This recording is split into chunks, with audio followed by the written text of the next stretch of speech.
أعوذ بالله من الشيطان الرجيم بسم الله الرحمن الرحيم ومنهم من يستمع إليك حتى إذا خرجوا من عندك قالوا للذين أوتوا العلم ماذا قال آنفا أولئك الذين تبع الله على قلوبهم واتبعوا أهواءهم والذين اهتدوا زادهم هدى وآتاهم تقواهم فهل ينظرون إلا الساعة أن تأتيهم بغتة فقد جاء أشراطها فأنى لهم إذا جاءتهم ذكراهم فاعلم أنه لا إله إلا الله واستغفر لذنبك وللمؤمنين والمؤمنات والله يعلم متقلبكم ومثواكم صدق اللہ العظیم. گزشتہ آیات میں کافروں کے انجام بد کا ذکر کیا اور ساتھ ایمان والوں کے لیے اللہ تعالیٰ نے جو انعامات رکھے ہیں ان کا تذکرہ کیا. اب یہاں پر منافقین کی مذمت بیان فرمائی ہے، ان کی خرابیوں کا ذکر فرمایا ہے. وَمِنْهُمْ مَنْ يَسْتَمِعُ إِلَيْكَ، اور ان میں سے بعض وہ ہیں جو کان لگاتے ہیں آپ کی طرف، یعنی آپ کی مجلس میں آ کر بیٹھتے ہیں. منافقین اذا خرجوا من عندك، جب آپ کی مجلس سے باہر نکلتے ہیں، قالوا للذین اوتوا العلم ماذا قال آنفا، تو ان لوگوں کو کہتے ہیں جن کو علم دیا گیا، یعنی دین کا علم، ماذا قال آنفا، کہ ابھی کیا کہا تھا، یعنی نبی پاک صلی اللہ علیہ وسلم کے متعلق کہتے ہیں کہ ابھی مجلس میں کیا بات ہوئی تھی. اس کا ایک معنی تو یہ ہے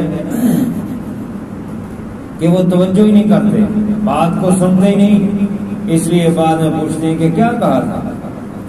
اور دوسرا یہ ہے کہ چونکہ انہوں نے عمل نہیں کرنا، استہزاء کے طور پہ ایسی بات کرتے ہیں، شرارت کے طور پہ ایسی بات کرتے ہیں، سنی انسنی کر دیتے ہیں. جو بات سن لی ہے ان کو انسنی کر کے تو آپس میں یا دوسروں سے جو ہے وہ کہتے ہیں کہ ابھی کیا بات ہوئی تھی، ابھی حضور صلی اللہ علیہ وسلم نے کیا کہا تھا. اولئک الذین طبع اللہ علی قلوبہم، یہی وہ لوگ ہیں جن کے دلوں پر اللہ تعالیٰ نے مہر لگا دی. چونکہ دل سے کلمہ نہیں پڑا، دل کے اندر کفر ہے، شرک ہے، اور زبان سے صرف دنیاوی فائدے کے لیے کلمہ پڑا ہے کہ کچھ دنیاوی فائدہ مل جائے، تو اللہ تعالیٰ فرماتے ہیں انہوں نے اپنی صلاحیت کو ضائع کر دیا، جس کے نتیجے میں اللہ تعالیٰ نے ان کے دلوں پر مہر لگا دی ہے. وَاتَّبَعُوا أَهْوَاءَهُمْ، اور یہ اپنی خواہشات کی پیروی کرتے ہیں، جو جی میں آیا دل میں آیا وہ کرتے ہیں. یہ نہیں دیکھتے کہ اللہ اور اس کے رسول نے کیا حکم دیا، ہمارے لیے کیا حکم ہے اللہ اور اس کے رسول کا، اس طرف توجہ نہیں کرتے. والذین اہتدوا زادہم ھدی، اور وہ لوگ جن کو اللہ تعالیٰ نے ہدایت دی، جو ہدایت یافتہ ہیں، ہدایت پا گئے ہیں، اللہ تعالیٰ ان کو ہدایت اور زیادہ بخشتا ہے، ان کی ہدایت اور نیکی کے رستے اور بڑھ جاتے ہیں. وآتاہم تقواہم، اور ان کو اللہ تعالیٰ پرہیزگاری دیتا ہے. جو نیکی اور خیر کی طرف آتے ہیں اللہ تعالیٰ ان کو اس طرف اور زیادہ ترقی دیتا ہے، توفیقات میں اضافہ کر دیتا ہے، خیر کے کاموں میں وہ آگے بڑھتے ہیں اور نیکی کے کاموں میں، تقوی کے کاموں میں آگے بڑھتے ہیں. یہ ایمان والوں کا حال ہے. البتہ جو کافر ہیں، مشرک ہیں، منافق ہیں، وہ سستی اور کاہلی کرتے ہیں اور ایمان کی طرف نہیں آتے. ان کے متعلق فرمایا فَهَلْ يَنْظُرُونَ إِلَّا السَّاعَةَ، پس یہ نہیں انتظار کر رہے مگر قیامت کا انتظار کر رہے. أَن تَأْتِيَهُمْ بَغْتَةً، جو ان کے پاس اچانک آئے گا. ساعت سے مراد یہ بھی ہو سکتی ہے کہ جیسے فتح مکہ کے دن مشرکین مکہ کے اوپر وہ گھڑی آئی کہ جس گھڑی میں وہ ذلیل و رسوا ہو گئے، اور جو تکبر کرتے تھے یا کرتے تھے پھر اس دن سب کی گردنیں جھک گئی، تو ذلت و رسوائی کی ساتھ آ گئی. جیسے 71 میں مسلمان جو ہے اپنی ہی بعض غلطیوں کی وجہ سے 90,000 مسلمان جو ہے قید ہو گئے، پاکستان 2 حصے میں ٹکڑے ہو گیا. تو اس سے یہ بھی مراد ہو سکتی ہے کہ شکست کی ساعت، اور اس ساعت سے مراد یہ بھی ہو سکتی ہے کہ موت کی گھڑی آ گئی. نہیں یہ انتظار کرے مگر موت کا، کہ موت ان کے اوپر آ جائے. اور تیسرا معنی ساعت کا یہ ہے کہ اس سے مراد قیامت ہے، کہ نہیں انتظار کر رہے مگر ساعت کا، یعنی قیامت کا جو اچانک آئے گی. جب آ جائے گی تو پھر مہلت نہیں ملے گی. موت سے اور قیامت سے پہلے مہلت ہے، بار بار موقع مل رہا ہے، لیکن پھر جب قیامت آ جائے گی تو پھر موقع نہیں ملے گا، پھر آ کر رہے گی اور پھر ہمیشہ کے لیے موقع ختم ہو جائے گا. پھر اللہ کے ہاں جواب دینا ہے. فقد جاء اشراطها، یہ قیامت کا انتظار کر رہے ہیں، قیامت کی نشانیاں تو آ گئی ہے، تو قیامت بھی آ جائے گی. اور بہت ساری نشانیاں تو پہلے آ چکی ہیں، اور بہت ساری نشانیاں جو بڑی بعض نشانیاں وہ بعد میں آ جائیں گی. جیسے اللہ تعالیٰ نے فرمایا اقتربت الساعۃ، قیامت قریب ہے. وانشق القمر، اور چاند 2 ٹکڑے ہو گیا، یہ بھی قیامت کی نشانی ہے. نبی پاک صلی اللہ علیہ وسلم نے انگلی کا اشارہ کیا تو چاند 2 ٹکڑے ہو گیا. آپ صلی اللہ علیہ وسلم نے خود فرمایا یوں 2 انگلیاں اکٹھی کر کے کہ انا والساعۃ کہاتین، میں اور قیامت ان 2 انگلیوں کی طرح ہے، مگر یہ کہ درمیان والی انگلی تھوڑی سی آگے نکلی ہوئی ہے، تو میں قیامت سے تھوڑا سا پہلے ہوں. اور جب میں آ گیا اور آخری پروگرام آ گیا، آخری کتاب آ گئی، اب اس کے بعد کسی نئے نبی نے نہیں آنا بلکہ قیامت ہی آئے گی. اور اسی طرح آپ صلی اللہ علیہ وسلم نے یہ بھی نشانی بیان فرمائی کہ قرب قیامت جو ہے دین کا علم اٹھ جائے گا اور دیگر چیزوں کا علم بہت زیادہ عام ہو جائے گا. اور فرمایا اذا وسد الامر الى غیر اہلہ فانتظر ساعات، جب معاملات کا اہل نااہلوں کو بنا دیا جائے تو پھر انتظار کرو قیامت کا. اور اسی طرح جو ہے حضرت عیسیٰ علیہ السلام کا نزول، جو آسمانوں پر زندہ ہیں، قرب قیامت آئیں گے. حضرت امام مہدی علیہ رضوان کا ظہور، اور سورج کا مغرب سے نکلنا، دجال کا ظہور ہونا، اور پھر عیسیٰ علیہ السلام کے ہاتھوں قتل ہونا، اور اسی طرح یاجوج ماجوج کا نکلنا، دعوت الارض، یہ ساری قیامت کی نشانیاں ہیں جو کچھ ظاہر ہو گئی، کوئی ظاہر ہونے والی ہیں. تو فرمایا کہ اس کی نشانیاں تو آ گئی ہیں قیامت کی. فَأَنَّىٰ لَهُمْ إِذَا جَاءَتْهُمْ ذِكْرَاهُمْ، بس کہاں سے ہوگا ان کے لیے جب وہ قیامت آ جائے گی نصیحت حاصل کرنا. پھر ابھی موقع ہے کہ نصیحت حاصل کرو اور اس قیامت کی تیاری کرو. جب قیامت آئے گی پھر موقع نصیحت حاصل کرنے کا نہیں ملے گا. فَاعْلَمْ أَنَّهُ لَا إِلَٰهَ إِلَّا اللَّهُ، بس خوب اچھی طرح جان لیجئے کہ اللہ کے سوا کوئی معبود نہیں، وہی برحق ہے، وہی حاجت روا ہے، مشکل کشا ہے، اور بیٹے بیٹیاں دینے والا، سب کی حاجتیں پوری کرنے والا وہی ہے. لہذا اسی کے سامنے جھکو، اسی سے مانگو. وہ حی القیوم ہے، ساری چیزوں کا پیدا کرنے والا اور سب کو پروان چڑھانے والا، سب کا یعنی رب وہی ہے.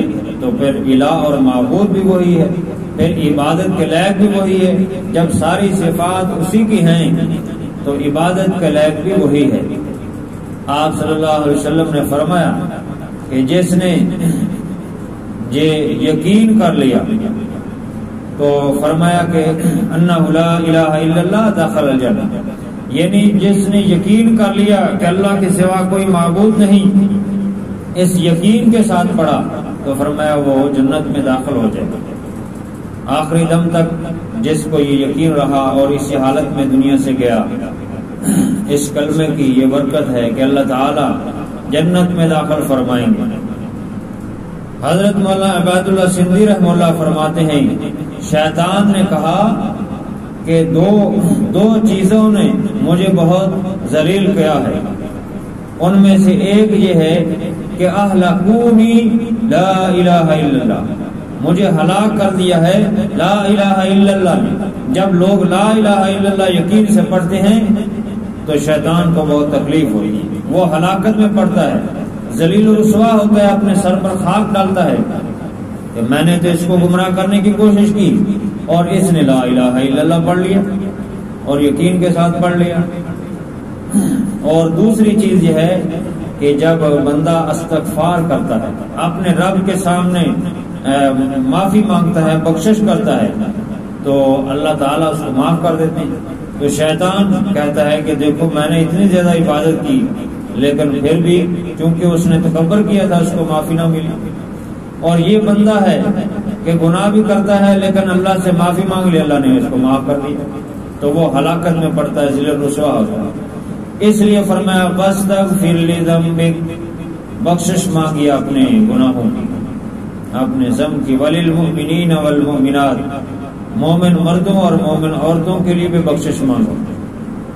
واستغفر لذنبک، پہلے مخاطب تو حضور صلی اللہ علیہ وسلم ہیں اور آپ کو یہ فرمایا جا رہا ہے کہ استغفار کیجیے، اور آپ صلی اللہ علیہ وسلم نے فرمایا کہ دن میں 100 دفعہ استغفار پڑھتا ہوں، اور آپ صلی اللہ علیہ وسلم کا استغفار پڑھنا اور یہاں اللہ تعالیٰ کا حضور صلی اللہ علیہ وسلم کا فرمانا کہ اپنے گناہوں کی بخشش کیجیے، استغفار کیجیے، تو اس کی ایک وجہ یہ ہے کہ آپ تو معصوم ہیں، آپ سے اور جتنے بھی نبی ہیں سب نبیوں سے وہ معصوم ہوتے ہیں، ان سے کوئی چھوٹا بڑا گناہ نہیں ہوتا، تو جو چھوٹی لغزشیں ہو جاتی ہیں ان کو اللہ تعالیٰ نے ذنب ان پر بولا ہے۔ جیسے حضور صلی اللہ علیہ وسلم بعض سرداران قریش کو تبلیغ کر رہے تھے، ان کو ترغیب دے رہے تھے اسلام کی، تو ایک نبینا صحابی حضرت عبداللہ بن ام مکتوم رضی اللہ تعالیٰ عنہ آئے، اور وہ چونکہ نبینا تھے تو حضور صلی اللہ علیہ وسلم کو بار بار آواز دے رہے تھے، مخاطب کر رہے تھے، دین سیکھنے کے لیے آئے تھے۔ اللہ کے نبی صلی اللہ علیہ وسلم کو ناگوار گزرا کہ میں جو ہے ان سرداران قریش سے بات کر رہا ہوں اور بیچ میں یہ میرا صحابی جو ہے بول رہا ہے بار بار، تو اللہ تعالیٰ نے اس ناگواری پر، حالانکہ یہ گناہ نہیں تھا، یہ آپ صلی اللہ علیہ وسلم صرف ناگواری، اللہ تعالیٰ نے اس پر تنبیہ فرمائی، عبس وتولی ان جاءہ الاعمی۔ تو اس طرح چھوٹی سی جو لغزش ہے، گناہ نہیں ہوتا، لغزش، اس پر یہاں ذنب کا لفظ بولا ہے، ورنہ نبی سے نہ کوئی چھوٹا گناہ ہوتا ہے نہ بڑا، وہ ہر قسم کے گناہوں سے پاک ہوتے ہیں۔ تو اس لیے اللہ تعالیٰ نے فرمایا کہ آپ اپنے گناہوں کی معافی مانگیے، اور آپ صلی اللہ علیہ وسلم نے فرمایا جو امکانی تاریکی ہے وہ تاریکی میرے دل پر آتی ہے، مجھ پر آتی ہے تو میں استغفار کرتا ہوں۔ امکانی تاریکی یہ ہے کہ اللہ کے علاوہ ہر چیز ممکن ہے، اللہ تعالیٰ واجب الوجود ہے، وہ یہ نہیں کہ ممکن ہے کہ ہو جائے جب چاہے نہ ہو جائے، نہیں، وہ ہمیشہ سے ہے، ہمیشہ رہنے والی ذات ہے۔ اس لیے جو ہے جو باقی چیزیں وہ امکانی ہیں، تو اللہ نے یہ جہان بنایا تو اس کی تاریکی جو ہے اس جہان پر آئی، اس کے اثرات انسانوں پر بھی آتے ہیں، تو اللہ کے نبی صلی اللہ علیہ وسلم نے فرمایا کہ مجھ پر وہ اثرات ہوتے ہیں، میں 100 دفعہ استغفار کرتا ہوں۔ اور تیسرا معنی یہ ہے کہ آپ صلی اللہ علیہ وسلم کے ذریعے سے مومنوں کو کہا جا رہا ہے کہ تم اپنے گناہوں کی معافی مانگو۔ حضور صلی اللہ علیہ وسلم کو یہ فرمایا جا رہا ہے کہ آپ اپنے گناہوں کی معافی مانگو، اور مومن مرد اور مومن عورتوں کے لیے بھی۔ واللہ یعلم متقلبکم ومثواکم، اور اللہ تعالیٰ جانتا ہے تمہارے پھرنے کی جگہ اور تمہارے رہنے کی جگہ، ٹھکانے کی جگہ۔ پھرنے کی جگہ یہ ہے کہ موت کے بعد جو ہے برزخ بھی ہو سکتی ہے، اور برزخ کی جگہ، اور پھر اس کے بعد ٹھکانے کی جگہ کیا ہے، وہ جہاں تو ایمان والے